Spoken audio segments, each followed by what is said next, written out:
L'étrange nuit de Noël, un film de 1939 de Yvan Noé qui signe également le scénario et les dialogues, avec dans les rôles principaux Sylvia Bataille, Pierrette Caillol, qui est la femme du réalisateur Yvan Noé, Marcel Génia, Pauline Carton, André Brulé, Jean Servet, Lucas Gridou, Pierre Alcover.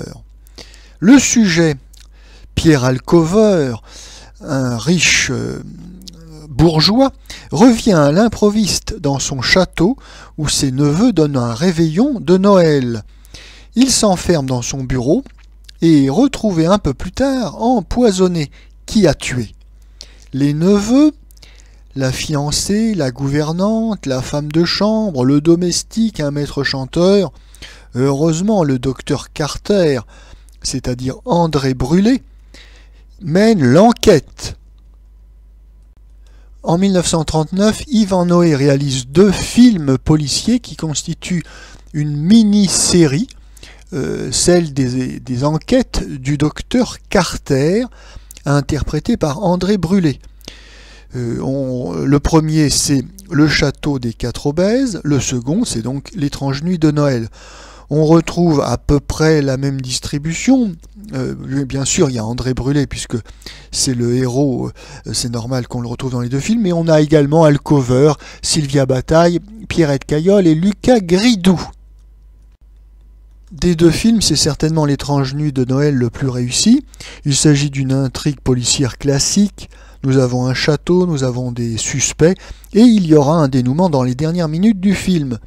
François Vineuil disait que lorsqu'on était un réalisateur débutant, il valait mieux commencer par un film policier. C'est vrai que c'est un genre très encadré, il y a une narration très précise à suivre, et en fait il suffit de tirer le fil de l'intrigue pendant 1h30 pour arriver à peu près à s'en sortir et à faire un film regardable, même si on n'a pas une grande technique. Yvan Noé n'est pas un réalisateur débutant, mais comme ça n'est pas un très très bon réalisateur, je crois que le conseil de François Vineuil peut s'appliquer à son cas, car il est exact que les petits films policiers de Yvan Noé sont corrects. Je pense notamment à Une femme coupée en morceaux en 1946, Une mort sans importance en 1948. Pour le reste, malheureusement, c'est vraiment très inférieur, à l'exception de quelques films de début de carrière qui étaient prometteurs, mais donc qui n'ont pas tenu leurs promesses. Il y avait eu Âme de clown en 1933, qui était un film bien fait, ainsi que Mademoiselle Mozart en 1936 avec Daniel Darieux, qui était un film gai et assez réussi. L'étrange nuit de Noël est donc un petit film plaisant qui nous donne surtout le plaisir de voir André Brulé, un acteur de grand talent mais qui n'a pas eu malheureusement de grand rôle au cinéma.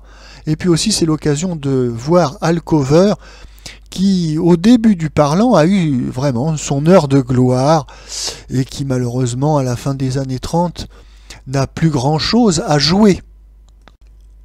Pour le reste, c'est un film qui souffre d'un petit budget. Oui, j'ai cru reconnaître les mêmes décors, le même château dans les 2 films de la mini-série Le Château des 4 Obèses et L'étrange nuit de Noël.